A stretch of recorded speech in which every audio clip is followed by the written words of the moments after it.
Hello, ഇന്നൊരു കുഞ്ഞു വ്ളോഗാണ് കേട്ടോ.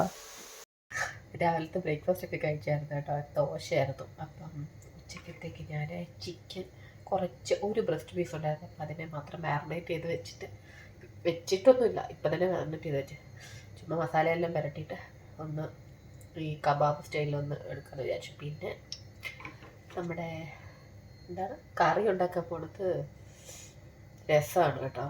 അതാകുമ്പോൾ പെട്ടെന്ന് തട്ടിക്കൂട്ടല്ല, പ്രത്യേകിച്ച് ഒന്നും ഉണ്ടാക്കാനുള്ള ഒരു മൂഡ് തോന്നില്ല, എന്തോ ഒരു ഭയങ്കര മടി. അപ്പം ഞാൻ വിചാരിച്ചു ഇതിനെ റെഡിയാക്കി വെച്ചിട്ട് പോവാന്ന്. ചോറ് കുറച്ചിരിപ്പുണ്ട്, കുറച്ച് ചോറ് വെക്കണം. അപ്പം രസവും ചിക്കൻ കബാബും അതാകുമ്പോൾ ഇവർക്ക് ഇഷ്ടമാണ്. വേറെ എന്തെങ്കിലും വെജിറ്റബിൾസ് കൂടെ വെക്കണമെന്നുണ്ട്, നോക്കട്ടെ. ഇത് നമ്മുടെ ബഷിക്കുട്ടിയുടെ ഫേവറേറ്റ് സാധനം.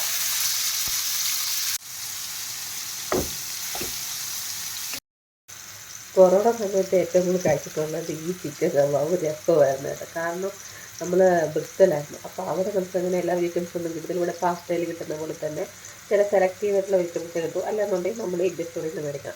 ആ സമയത്ത് ചിക്കൻ പിന്നെ ഇഷ്ടം പോലെ അവിടെ കിട്ടുമല്ലോ. ചിക്കൻ എല്ലാ സൂപ്പർ മാർക്കറ്റിലും. അപ്പോൾ ഞങ്ങളിങ്ങനെ ആഴ്ചയിൽ പോയിട്ട് ചിക്കൻ മാത്രം മേടിച്ച് കൊടുക്കും, പിന്നെ രസം വയ്ക്കും. ഇതായിരുന്നു ഞങ്ങളുടെ സ്ഥിരം ഫുഡ്. പിന്നെ എന്തെങ്കിലും തൈര്. ഇതായിരുന്നു കൂടുതലും ദിവസം കഴിച്ചുകൊണ്ടിരുന്നത്.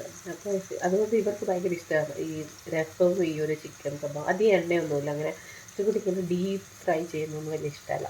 ഇങ്ങനെ ലൈറ്റ് ഓയിലിൽ ഇങ്ങനെ കബാബ് സ്റ്റൈലൊക്കെ ചെയ്യുന്നതാണ് ഇഷ്ടം. അപ്പം ഞാൻ വിചാരിച്ചു അപ്പോൾ അതും ഇതിപ്പോൾ അവർക്ക് അവധിയാണ് കേട്ടോ. ഇവിടെ മിഡ് ടൈമിൻ്റെ 2-3 ദിവസം അവധി ഉണ്ടായിരുന്നു. അടുത്തതിന് സീസൺ തുടങ്ങുമല്ലേ. അപ്പോൾ അതിന് മുമ്പ് ഒരു ചെറിയൊരു ബ്രേക്ക് 2-3 ദിവസത്തെ. നാളെ തൊട്ട് സ്കൂളുണ്ട്. പിന്നെ വിചാരിച്ചു ഇന്ന് ഇഷ്ടമുള്ള രസവും ഇതൊക്കെ വെച്ച് കൊടുക്കാമെന്ന്. അപ്പോൾ വെളിയിൽ നല്ല മഴ പെയ്യുന്നുണ്ട്. ഇടയ്ക്ക് ഒരു ദിവസം വെയിൽ വന്ന് വീണ്ടും മഴയായി. ഇവിടെ ഇങ്ങനെയാണ്. നമ്മുടെ രസം ലൈറ്റാக തിളയ്ക്കാൻ തുടങ്ങുന്നുണ്ട്. തിളയ്ക്കാൻ പാടില്ലെന്നല്ലേ പറഞ്ഞ രസം. ചിക്കൻ കണ്ടില്ലേ, വെള്ളമൊക്കെ ഇറങ്ങി. ഇത് എളുപ്പമാക്കട്ടെ, ഇങ്ങനെ അടച്ചു വെച്ച് കഴിഞ്ഞാൽ പെട്ടെന്നാവും. രസമൊക്കെ വെച്ച് കഴിഞ്ഞപ്പം പിന്നെ ഒരു തോരനും കൂടെ വെച്ചു. പാലക്കീര ഉണ്ടായിരുന്നു, അപ്പോൾ അത് കുറച്ചുണ്ടായിരുന്നു. അപ്പോൾ അതിനെ കടലപ്പരിപ്പൊക്കെ ഇട്ട് തോരൻ വെച്ചു.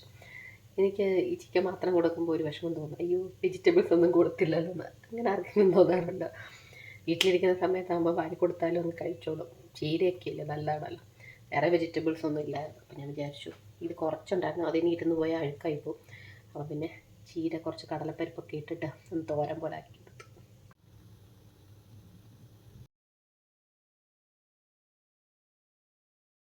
ഇത് നമുക്ക് ഇങ്ങനെ അതിരസം ഉണ്ടാക്കാമേ. ശരിക്കും പറഞ്ഞാൽ ട്രഡീഷണൽ മെത്തേഡല്ല, അത് കുറച്ച് പാടാണ്.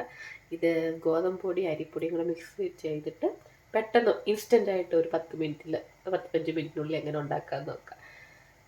അപ്പോൾ അതുണ്ടാക്കാം. പക്ഷിയുടെ ഫേവറേറ്റാണ് അതിരസം. അപ്പം ഞാനങ്ങനെ ട്രൈ ഒന്നും ചെയ്തിട്ടില്ല. വിചാരിച്ചു ഈയിടെ ഞാൻ യൂട്യൂബ് സെർച്ച് ചെയ്തപ്പോൾ എനിക്ക് കിട്ടി ആ റെസിപ്പി. എനിക്ക് ട്രഡീഷണൽ രീതിയിൽ ചെയ്യാൻ കുറച്ച് പാടാണ്. പച്ചരിയൊക്കെ കിട്ടണം. ഞാൻ വിചാരിച്ചു എളുപ്പത്തിൽ ഉണ്ടാക്കാൻ പറ്റുന്നതല്ല നമുക്ക് നല്ലത്. അപ്പോൾ ഈവനിങ് ഒക്കെ കുട്ടികളൊക്കെ വരുന്ന സമയത്ത് ഉണ്ടാക്കി കൊടുക്കാൻ പറ്റുമല്ലോ. അപ്പം ഞാൻ ഇവിടെ ശർക്കര ഉരുക്കാൻ വെച്ചിട്ടുണ്ട്, കാണിച്ചു തരാം. ഈ ഒരു അളവാണ് എടുത്തത് കേട്ടോ. ഈ ഒരു കപ്പിന് 2 കപ്പ് ശർക്കരയും 2 കപ്പ് വെള്ളം കൂടാണ് ഇട്ട് കൊടുത്തേക്കുന്നത്. ശർക്കര ഒഴുകി വരുമ്പോൾ ഇച്ചിരി ഇതിട്ട് കൊടുക്കുക, ഇച്ചിരി ഏലക്കാപ്പൊടി.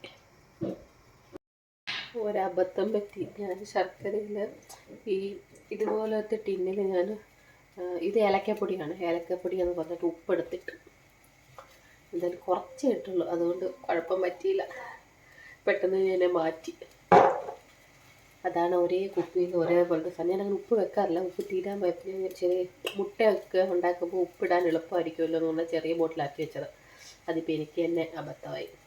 നോക്കാം, ഏലക്കപ്പൊടി പോലെ അതെടുത്തിട്ട് ഇച്ചിരി ഇട്ടുള്ളൂ ഭാഗ്യത്തിന്, അല്ലെങ്കിൽ മൊത്തത്തിൽ ശർക്കര പോയത്. ഇതിലേക്ക് നെയ്യും കൂടെ ഒഴിച്ചു കൊടുക്കാം. അല്ലാതെ ഇതൊന്നും വേണ്ട, എന്താ സ്ട്രിങ്ങിൻ്റെ ആ പരുവൊന്നും വേണ്ട. ഇത് 1 കപ്പ് ഗോതമ്പ് പൊടിയെ, ഇനി 1 കപ്പ് അരിപ്പൊടി. ഇതിനിപ്പോൾ അതൊക്കെ മിക്സ് ചെയ്യണം. ഞാൻ തീ ലോ ഫ്ലെയിമിലാക്കിയിട്ടുണ്ട് കേട്ടോ. നമ്മൾ ഇടിയപ്പത്തിനൊക്കെ ഇങ്ങനെ മാവ് കുഴക്കത്തില്ല, അതുപോലെ ആക്കണം. ഈ ഒരു പരുവത്തിൽ കിട്ടുന്ന സമയത്ത് നമുക്കിനി അടച്ചിട്ട് ഇനി ആറാൻ വേണ്ടി വെക്കണം. ഞാൻ അതിരസത്തിന് റെഡിയാക്കി വെച്ചിട്ട് അതെന്തായാലും ചൂടാറണമല്ലോ. ആ സമയത്ത് പോയി മേലൊക്കെ കഴുകിയിട്ട് വന്ന് ഒന്ന് ഫ്രഷായി. മുമ്പ് കമ്മലൊന്നുമില്ലായിരുന്നു. അപ്പോൾ എന്തായാലും അത് ആറാൻ സമയം എടുക്കുമല്ലോ. അപ്പോൾ അതുകൊണ്ട് ഞാൻ ആ സമയത്തുള്ളിൽ പോയി കുളിയൊക്കെ കഴിഞ്ഞിട്ട് വന്നു. അപ്പോൾ ഇനി നമുക്ക് അതിരസം ഉണ്ടാക്കാം. ഇപ്പോൾ ഏകദേശം തണുത്തിട്ടുണ്ടാവും, നോക്കാം. കണ്ട ചൂടൊക്കെ പോയിട്ടുണ്ട്, നല്ല സോഫ്റ്റ് ആയിട്ടുണ്ട്. നെയ്യോ പുരട്ടിയിട്ട് നന്നായിട്ടൊന്ന് കുഴച്ചെടുക്കണം.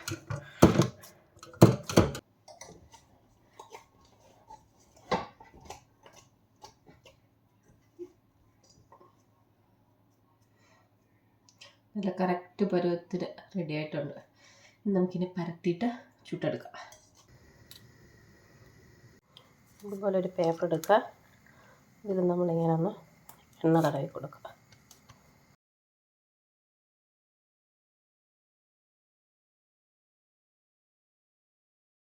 ഇത് നമുക്ക് ചൂട് എണ്ണയിലേക്ക് ഇട്ട് കൊടുക്കണം. അപ്പോൾ നമ്മൾ പൂരിയൊക്കെ ഇങ്ങനെ പൊള്ളി വരത്തില്ലേ, അത്രയ്ക്കങ്ങ് ഭയങ്കരമായിട്ട് ബബിളായിട്ട് വരത്തില്ല, എന്നാലും ഒരു കുറച്ചൊന്ന് പൊങ്ങി വരും. തിരിച്ച് മറിച്ച് വിട്ട് നന്നായിട്ടൊന്ന് മൊരിയിച്ചെടുത്തിട്ട് ഇതുപോലൊരു കണ്ണോപ്പം കൊണ്ട് കോരി എടുത്തിട്ട് നന്നായിട്ടൊന്ന് പ്രസ് ചെയ്ത് കൊടുക്കണം. അപ്പോൾ ആ എണ്ണയൊക്കെ പോകും.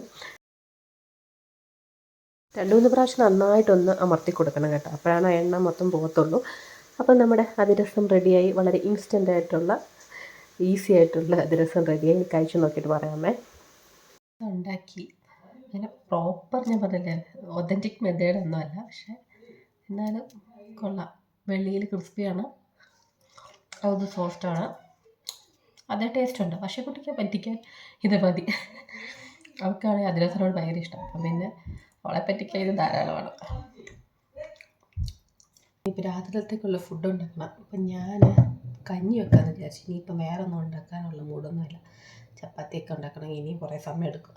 അപ്പോൾ കഞ്ഞിയാകുമ്പോൾ എളുപ്പത്തിൽ പണി കഴിയും. അപ്പോൾ ഉഴുന്നും പയറും എല്ലാം ഇട്ടിട്ടുള്ള ഈസി കഞ്ഞി. ഇത് കറുത്ത് ഉഴുന്നാണ്, തൊലി കളയാത്ത. അപ്പോൾ അതിട്ട് കഞ്ഞി വെക്കുക.